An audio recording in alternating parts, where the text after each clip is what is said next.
Vous êtes-vous déjà senti mal à l'aise près de quelqu'un sans même savoir pourquoi, comme s'il y avait quelque chose de non dit dans l'air?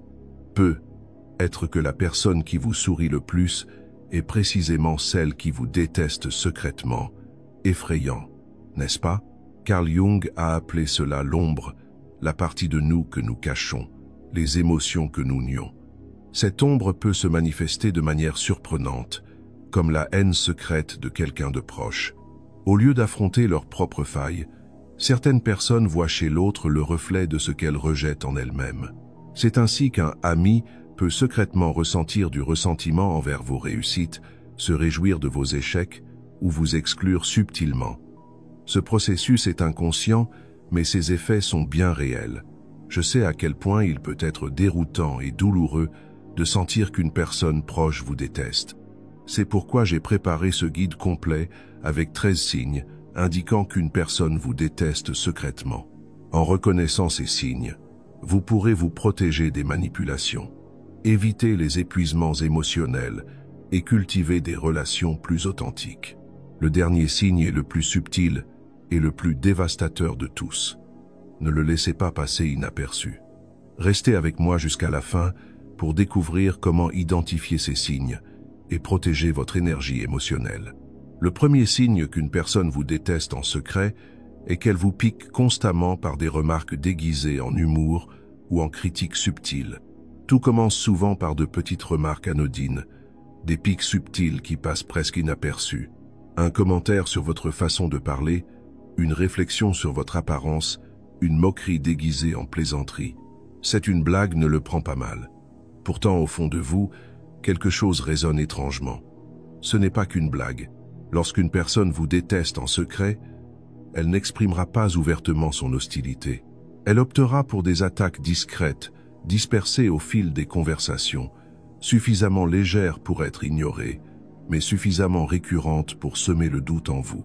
Une moquerie sur vos réussites, une critique subtile sur vos choix de vie, un ton condescendant qui insinue que vos idées ne valent pas grand-chose. Ces micro-agressions, bien que minimes prises individuellement, finissent par s'accumuler et par affecter votre confiance en vous. Carl Jung disait que tout ce que nous rejetons en nous-mêmes, nous finissons par le projeter sur les autres. Si une personne vous rabaisse systématiquement par des remarques ironiques, ce n'est pas forcément un hasard. Cela peut être le reflet d'un malaise profond qu'elle n'arrive pas à affronter. Sa propre insécurité se traduit par un besoin de vous diminuer, d'amoindrir ce que vous êtes pour se sentir plus forte. Il est parfois difficile de répondre à ces provocations, car elles sont suffisamment subtiles pour être justifiées ou minimisées. Si vous les confrontez, l'autre aura toujours une excuse. Tu exagères, tu es trop sensible. C'était juste pour rire. Mais lorsque ces commentaires se répètent encore et encore, ils ne sont plus anodins. Ils sont le signe d'une animosité bien plus profonde qu'elle ne veut l'admettre. Le pire, c'est que ces remarques vous poussent à douter de vous-même. Vous vous demandez si vous réagissez de manière excessive, si c'est votre imagination qui vous joue des tours. Pourtant, votre intuition ne ment pas. Une vraie bienveillance ne blesse pas, même involontairement. Si vous sentez qu'une personne autour de vous joue constamment sur cette frontière entre l'humour et la critique, il peut être temps de reconsidérer sa place dans votre vie. Le deuxième signe à observer est la sensation de malaise inexplicable que vous ressentez en sa présence, comme si son énergie était lourde ou hostile. L'énergie ne ment pas. Lorsqu'une personne vous déteste en secret, son corps et son inconscient trahissent ce qu'elle tente de dissimuler. Ce ne sont pas seulement les mots qui comptent dans une interaction, mais aussi l'ambiance qu'elle crée autour d'elle. Vous pourriez remarquer une absence de chaleur dans son regard, un ton de voix plus froid lorsqu'elle s'adresse à vous, ou une posture légèrement rigide lorsqu'elle se trouve à vos côtés. Carl Jung parlait de l'inconscient collectif, cette dimension invisible qui relie les êtres humains entre eux. Nous ne percevons pas seulement ce que les autres disent, nous ressentons aussi ce qu'ils émettent sur un plan plus subtil. Une personne qui vous en veut secrètement projette sur vous une forme d'énergie qui peut se traduire par un malaise inexplicable. Vous n'avez peut-être aucune preuve tangible, mais votre instinct vous alerte. Vous sortez d'une conversation avec elle en vous sentant vidé, inquiet ou même légèrement irrité, sans savoir pourquoi. Ce phénomène est encore plus marquant lorsque vous vous rendez compte que cette personne ne réagit pas de la même façon avec tout le monde.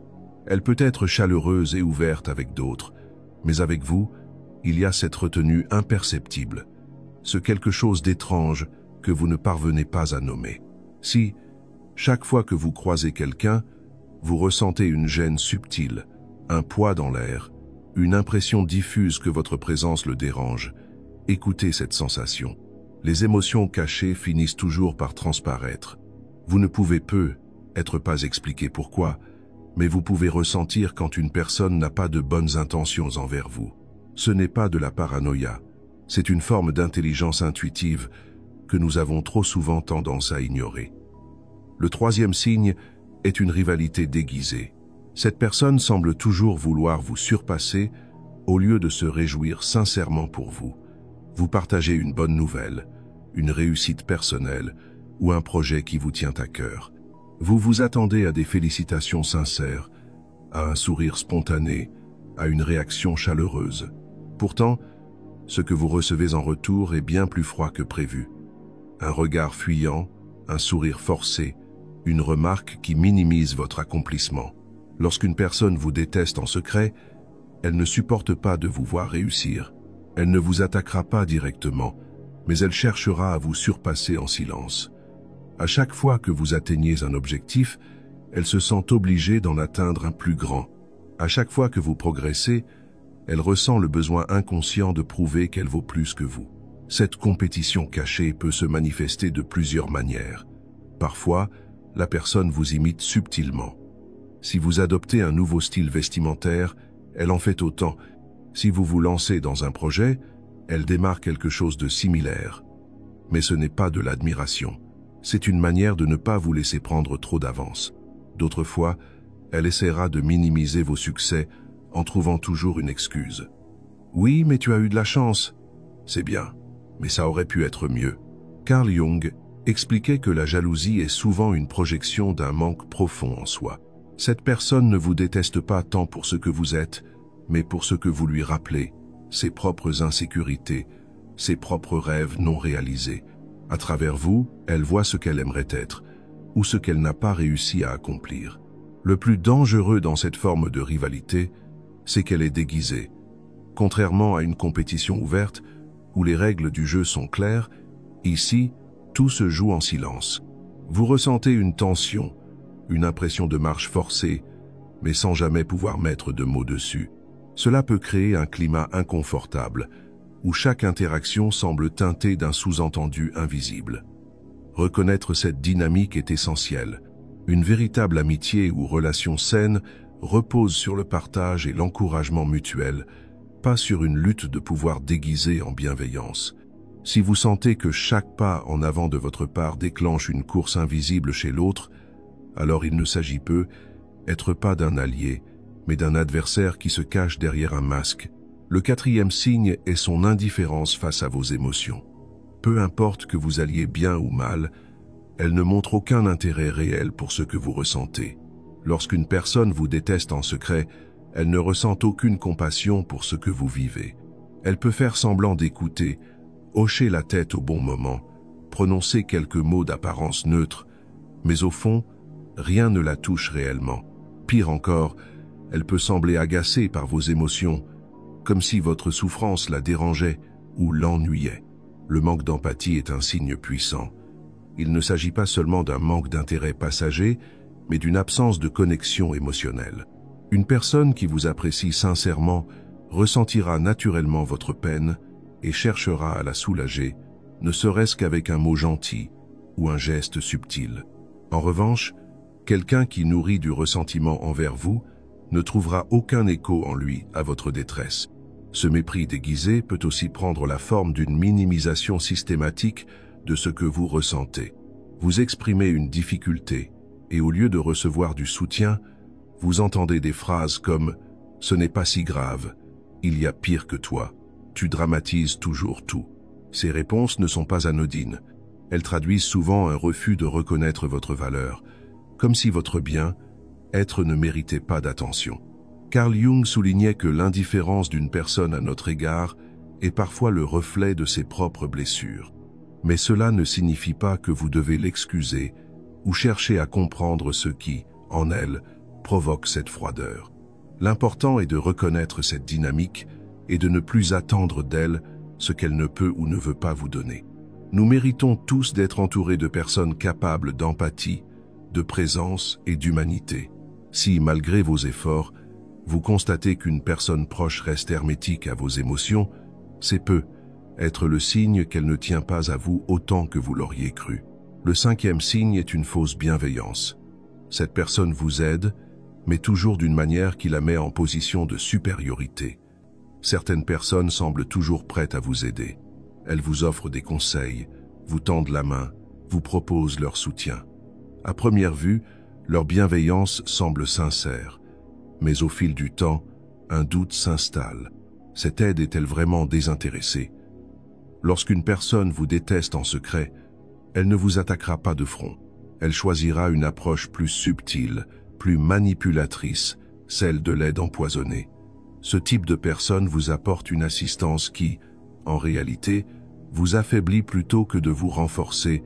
Elle vous fait croire qu'elle est là pour vous, alors qu'en arrière-plan, elle s'assure que vous restiez dépendant d'elle ou que vous échouiez discrètement. Cela peut se manifester de différentes manières. Elle peut, par exemple, vous donner un conseil qui, sous couvert de bienveillance, vous induit en erreur. Si j'étais toi, je ne tenterais pas ce projet. Ça me semble trop risqué. Ou encore, elle peut vous apporter une aide qui vous met dans une position d'infériorité en vous rappelant sans cesse que sans elle, vous n'auriez pas réussi. Heureusement que j'étais là pour t'aider, sinon tu aurais eu du mal. Carl Jung expliquait que certaines personnes projettent leurs propres insécurités en contrôlant subtilement les autres. Si elles vous aident, ce n'est pas pour vous voir grandir, mais pour mieux vous garder sous leur influence. Elles veulent être celles qui ont la main, celles qui décident de ce que vous méritez ou non. Le piège de cette aide sournoise, c'est qu'elle est difficile à refuser. Comment dire non à quelqu'un qui semble vouloir votre bien? Comment remettre en question un geste qui, en apparence, est positif? C'est là toute la subtilité du jeu. Si vous osez refuser cette aide ou la critiquer, vous devenez ingrat, trop méfiant, injuste. Mais la vérité est simple. Une aide sincère élève, renforce et libère. Une aide toxique, elle, crée de la dépendance, du doute et une forme de dette invisible. Si vous sentez que chaque geste de soutien est accompagné d'un sentiment d'obligation ou d'une arrière-pensée, alors, il peut être temps de questionner la véritable intention qui se cache derrière. Le 6e signe est qu'elle parle de vous négativement dans votre dos, semant le doute sur votre réputation de manière sournoise. Vous avez toujours eu confiance en cette personne. Vous pensiez qu'elle faisait partie de votre cercle, qu'elle respectait votre histoire, qu'elle gardait vos confidences. Mais, un jour, une phrase vous revient aux oreilles, dite par quelqu'un d'autre, une remarque qui vous concerne, une critique qui n'aurait jamais dû sortir de cette bouche. Lorsqu'une personne vous déteste en secret, elle ne s'attaquera pas à vous de manière frontale. Au lieu de cela, elle emploiera une stratégie plus insidieuse. Elle parlera de vous dans l'ombre, pas nécessairement de façon agressive ou ouvertement hostile, mais toujours avec une intention de semer le doute, de nuire à votre image, d'éroder petit à petit la perception que les autres ont de vous. Cela peut commencer par des remarques anodines. « Tu sais, je l'aime bien, mais parfois il a des réactions étranges. Elle est douée, c'est vrai, mais il y a quelque chose qui me dérange dans son attitude. » Ce type de commentaire semble inoffensif, mais il agit comme un poison lent. Il ne s'agit pas d'une attaque directe, mais d'une façon de modifier subtilement l'opinion des autres sur vous, de façon presque imperceptible. Une personne qui vous critique dans votre dos le fait rarement par simple amusement. Elle exprime, sans s'en rendre compte, ses propres insécurités et ses propres frustrations. Parler de vous de manière négative lui permet d'une certaine façon de se valoriser. Mais le danger de ce genre de comportement, c'est qu'il est souvent invisible. Vous ne savez pas exactement ce qui est dit, ni à quel point cela influence votre entourage. Tout ce que vous ressentez, c'est un changement subtil dans la manière dont les autres vous perçoivent. Une distance inexplicable, un regard différent, une absence soudaine d'enthousiasme dans leurs échanges avec vous. Le plus grand piège serait d'ignorer ces signaux sous prétexte que vous n'avez aucune preuve concrète. Si plusieurs personnes vous rapportent des phrases ambiguës, si vous sentez que votre réputation est fragilisée sans raison apparente, alors il y a de fortes chances que quelqu'un travaille dans l'ombre pour éroder votre image. La seule vraie solution face à cela est d'être vigilant sur ceux à qui vous accordez votre confiance. Toutes les oreilles qui écoutent ne le font pas avec de bonnes intentions. Le 7e signe est que son corps trahit son mépris. Regard fuyant, mâchoire crispée, sourire forcé. Son attitude en dit plus que ses mots. Les mots peuvent mentir, mais le corps, lui, ne trahit jamais. Une personne peut sourire, dire les bonnes phrases, se montrer polie, mais son langage corporel révélera toujours ce qu'elle ressent réellement. Lorsqu'une personne vous déteste en secret, elle envoie des signaux subtils, que votre intuition capte souvent avant même que votre esprit conscient ne les analyse. Cela peut être un regard qui évite systématiquement le vôtre, comme si établir un contact visuel était trop inconfortable, ou au contraire, un regard trop insistant, chargé d'une intensité étrange, presque défiante. Une expression figée quand vous parlez, un visage qui se ferme soudainement, une mâchoire qui se crispe à certains moments précis. Les micro-expressions sont souvent révélatrices. Elles durent moins d'une seconde, mais elles dévoilent la vérité d'une émotion cachée. Un léger roulement des yeux lorsque vous prenez la parole, un sourire forcé qui ne touche pas les yeux, une posture défensive, les bras croisés chaque fois que vous êtes dans la même pièce. Carl Jung nous rappelle que nous sommes des êtres profondément intuitifs. Notre inconscient capte ces indices non-verbaux.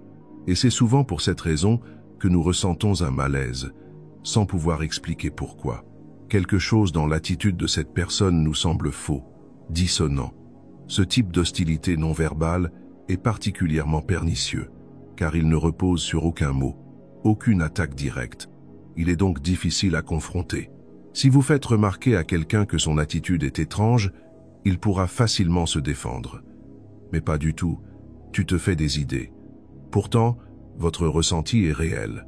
Observer le langage corporel des autres, c'est comme apprendre à lire une langue secrète. Une personne qui vous apprécie sincèrement cherchera naturellement à créer du lien par le regard, la posture, le ton de sa voix.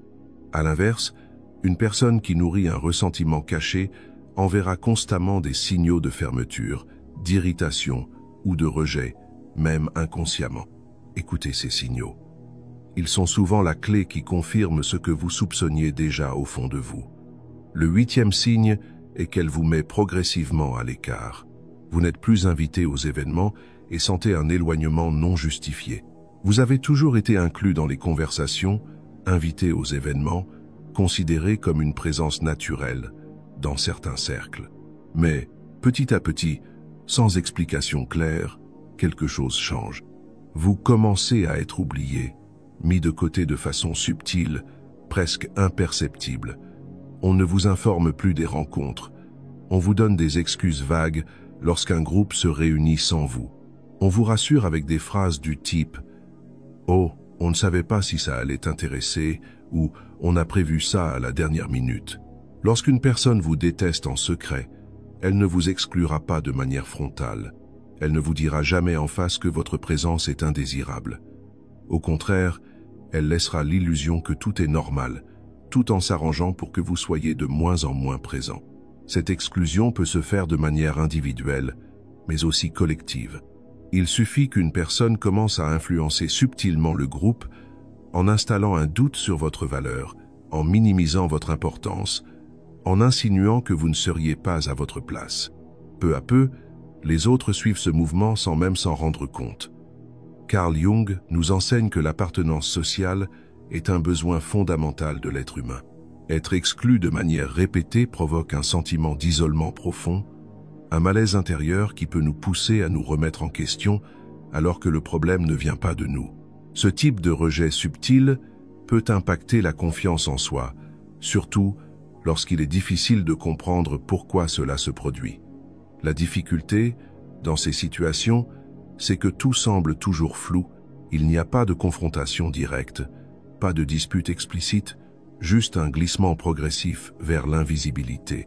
Vous sentez que quelque chose ne va pas, mais vous ne trouvez aucune raison concrète pour l'expliquer.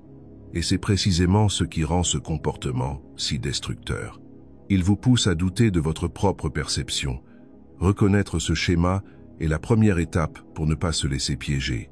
Si vous sentez qu'une personne agit dans l'ombre pour vous éloigner des autres, prenez du recul.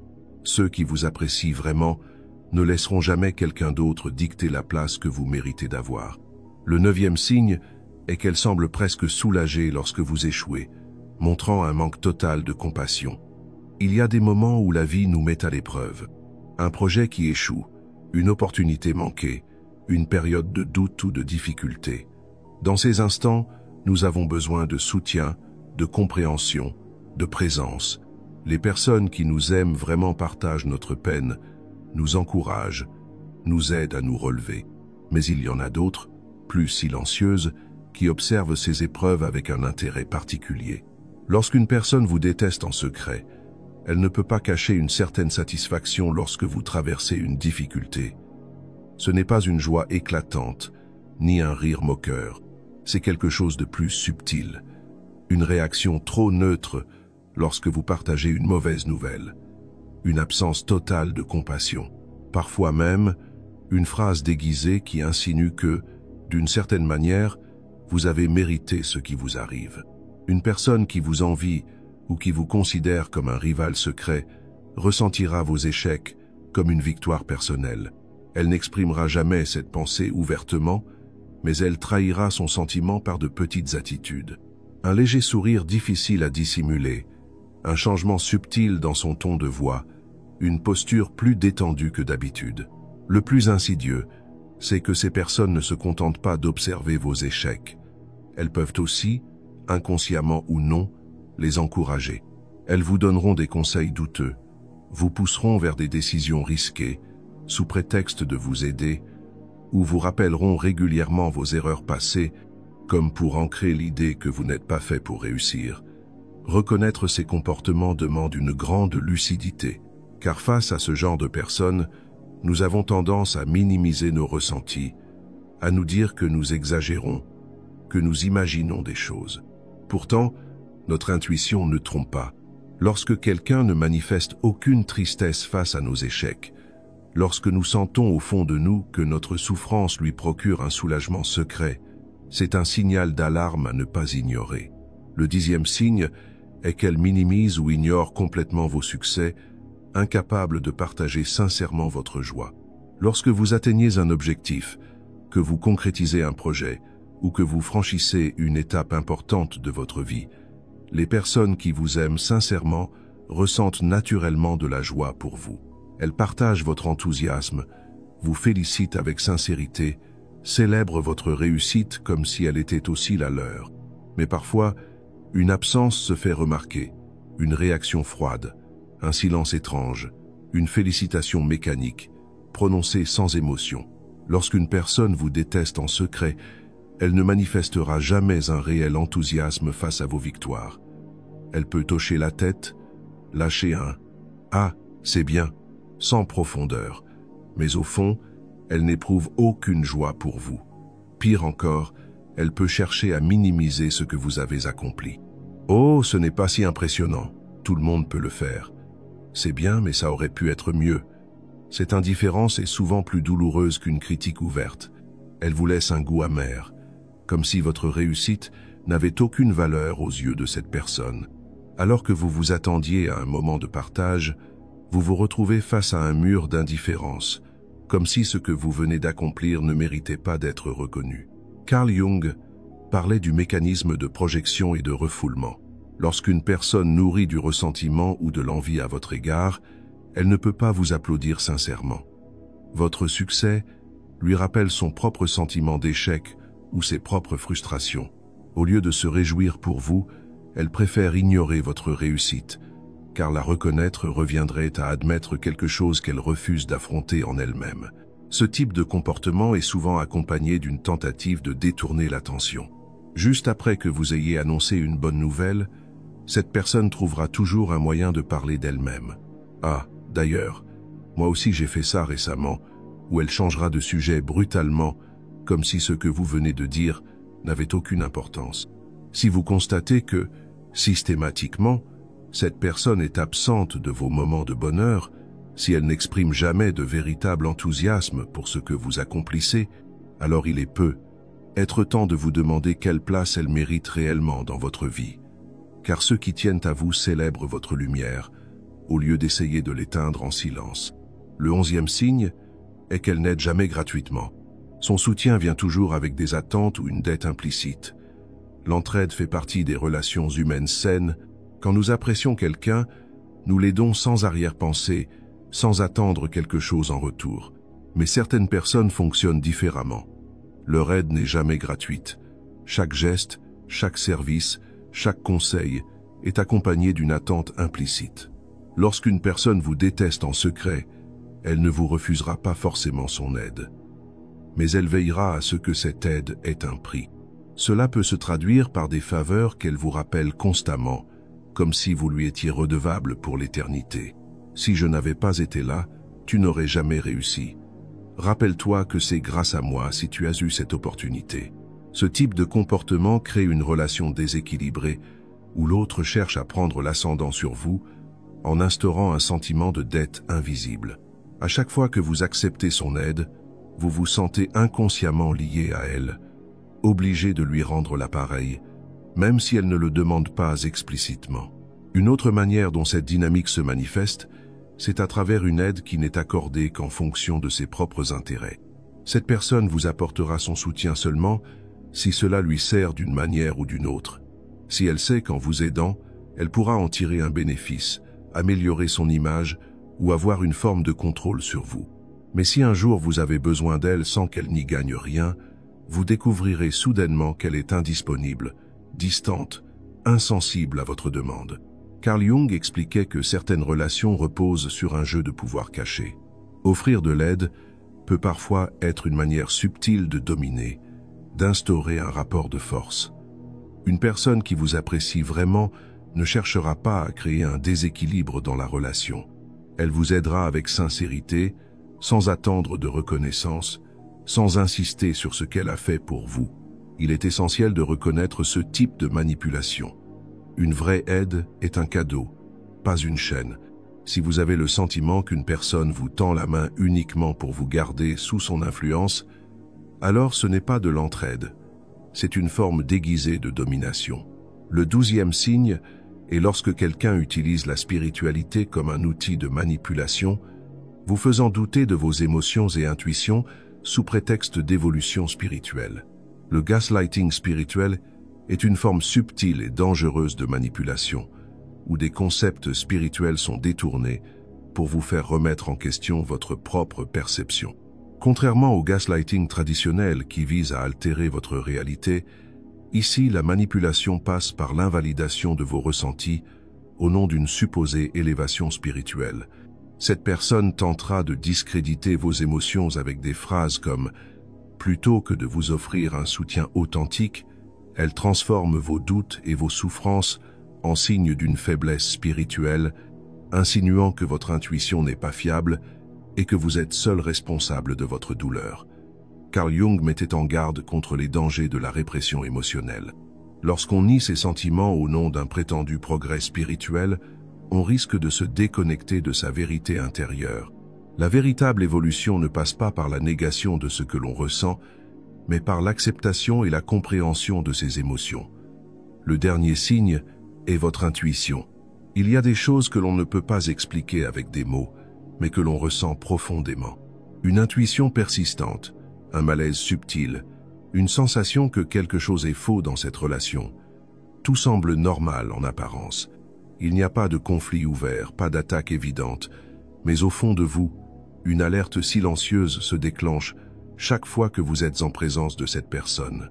Carl Jung expliquait que l'inconscient capte bien plus d'informations que notre esprit conscient. Nos émotions sont comme des messagers silencieux qui nous avertissent des dangers avant même que nous en comprenions la source. Ce que nous appelons intuition n'est pas une simple impression abstraite, mais le résultat d'une accumulation de signaux que notre esprit rationnel n'a pas encore analysés. Lorsque quelqu'un vous déteste en secret, son attitude, son énergie, ses micro-expressions trahissent ce qu'il essaie de dissimuler. Vous sentez une froideur dans ses gestes, une distance subtile dans ses mots, une dissonance entre ce qu'il dit et ce que vous percevez. Peut être que ses compliments sonnent faux, que ses encouragements manquent de chaleur, que son regard exprime quelque chose que sa bouche ne dit pas. Le problème, c'est que nous avons tendance à ignorer ces signaux. Nous nous racontons des histoires pour nous rassurer. Je me fais des idées, je suis trop méfiant, cette personne n'a jamais rien fait de mal. Mais notre ressenti ne ment pas. Si à chaque interaction, vous sortez avec un poids dans la poitrine, une nervosité diffuse ou une fatigue inexpliquée, ce n'est pas un hasard. Apprendre à faire confiance à son intuition est essentiel. Vous n'avez pas besoin de preuves concrètes pour écouter ce que votre corps et votre esprit vous disent. L'énergie ne trompe jamais. Si vous ressentez un malaise récurrent avec quelqu'un, même sans raison apparente, alors il est être temps de vous poser une question simple. Est-ce que cette personne mérite vraiment de faire partie de votre vie? Parce que, au final, vous ne devez pas justifier votre ressenti. Vous avez le droit de vous protéger. Vous avez le droit de prendre de la distance.